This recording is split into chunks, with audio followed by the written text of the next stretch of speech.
Allah selalu punya maksud baik. Allah kalau suka sama hamba, maka Allah akan mengujinya. Kalau dia bersabar, Allah akan memberinya ganti ataupun anugerah ataupun reward yang dahsyat. Allah akan memberinya reward yang dahsyat, hadiah yang dahsyat.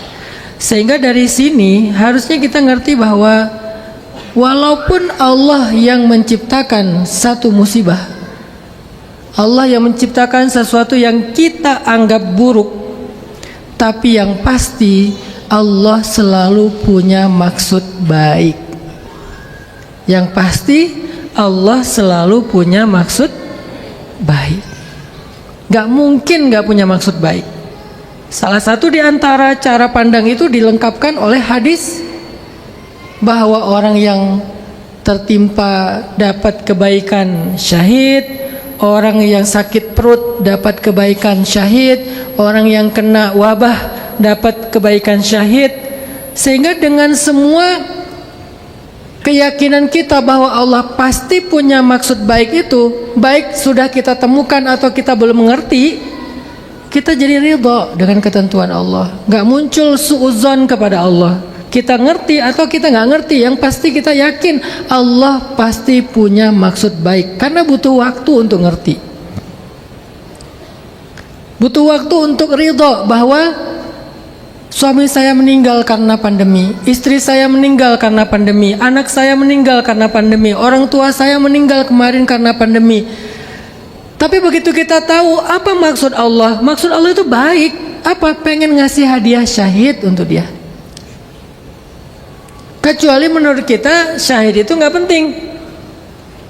Kecuali kita memandang bahwa nikmat itu hanyalah di dunia. Kalau nggak dikasih di dunia berarti nggak dapat.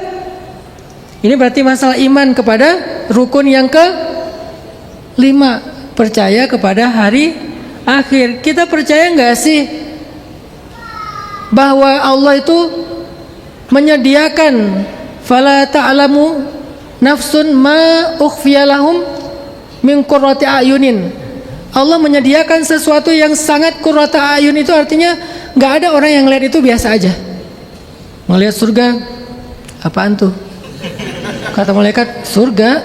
Oh, nggak ada yang kayak gitu. Yang namanya qurrata ayun, kalau ngelihat itu tuh, oh gitu qurrata ayun. Dan nggak perlu berpura-pura. Apaan tuh? Surga. Oh, emang bagus? Biasa aja sih, cuman nggak enak aja sama malaikat. Nggak ada. Itu nggak ada tuh. Pasti yang namanya ngelihat surga itu tuh qurrata ayun, itu semangat, senang, bahagia, happy, bergairah. Sehingga kalau misalnya kita yakin bahwa Allah mengasih anugerah itu bukan cuma di dunia. Jadi seolah-olah kalau nggak dikasih di dunia nggak dapat apa-apa. Ternyata saya di prank sama Allah. Katanya kalau dikasih musibah, dikasih ujian, nanti akan dikasih gantinya. Terus saya tunggu. Terus kata Ustaz Hanan, makin lama nunggu gantinya makin bagus. Saya nunggu setahun, 10 tahun, 20 tahun, nggak diganti-ganti. Tetap aja saya masih sendiri sampai akhir hayat, meninggal dalam keadaan jomblo.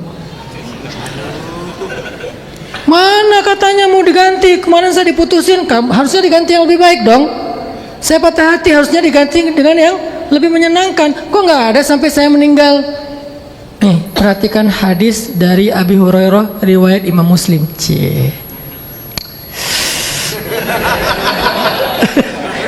Hadis Abu Hurairah riwayat Imam Muslim dengan derajat sahih. Tentang jomblo ya. Laisa fil jannati a'zab. Enggak ada di dalam surga itu jomblo fisabilillah. Semua orang di dalam surga itu adalah berpasang-pasangan. Saya nanya nih, mau nikah di dunia atau di akhirat? Ada yang jawab, menikah di akhirat. Mau diaminin? Oh, Masya Allah, luar biasa. Sepertinya dia udah lelah. Saya nggak kuat lagi Ustaz dikecewakan di dunia, mending saya nikah di akhirat aja. Nikah di akhirat itu lebih keren. WO-nya siapa? Malaikat. Wedding organizernya malaikat. Malaikat nyiapin segala macam pelaminan, apa. Terus bulan madunya kemana? Keliling surga. Kita bulan madu pengennya ke Kapadokia, it's my dream mas. Tapi nggak kecapean, nggak ada duit ya. Akhirnya bulan madu ke rumah tetangga. Nauzubillah, ngeri sekali ya. Bulan madunya cuman misalnya ke taman kota atau apa. Ini bulan madunya keliling surga, yang kalau dikelilingi setahun itu belum sampai ke tengah, masih di pinggir. Luas banget, seluas langit-langit dan lebih luas daripada langit-langit dan bumi. Jadi kalau nggak dibalas di dunia, tenang deh, makin lama dibalas makin istimewa. Makin istimewa. Kalau nggak dibalas di dunia, ya berarti apa yang lebih istimewa daripada surga? Apa yang lebih istimewa daripada husnul khotimah? Apa yang lebih istimewa daripada nikmat kubur? Masih ingat dengan cerita Syekh Zaid bin Harun, seorang ulama tabi'ut tabi'in? Ya, masih ingat ya kamu dia? Zaid bin Harun, dia punya mata yang sangat indah. Ketemu sama muridnya, muridnya bertanya, ya Syekh, kemana mata anda sebelah? Pas muridnya ketemu pertama, matanya udah hilang sebelah, tinggal satu. Ketemu lagi kedua, setelah beberapa lama, matanya hilang lagi, dua. Tinggal nggak ada mata, buta. Lalu muridnya bertanya, ya Syekh, kemana kedua matamu yang indah? Ma fa'alat tilkal ainan al-jamilatan. Apa yang terjadi kepada dua matamu yang indah itu? Zahabat bihima bukaul ashar. Kedua mataku itu telah hilang karena banyaknya menangis di waktu sahur. Menangis ngapain di waktu sahur? Menangisi dosa-dosa. Menghabiskan sisa usianya sebagai orang yang tidak bisa melihat. Lalu apa yang terjadi? Setelah Syekh ini meninggal, muridnya bermimpi ketemu dengan beliau. Muridnya bertanya, hal ataka munkar wa nakir? Apakah datang kepadamu malaikat munkar wa nakir? Beliau menjawab, I wallah, ya datang kepadaku. Jadi jawab I wallah itu kalau diterjemahin, ya semangat gitu.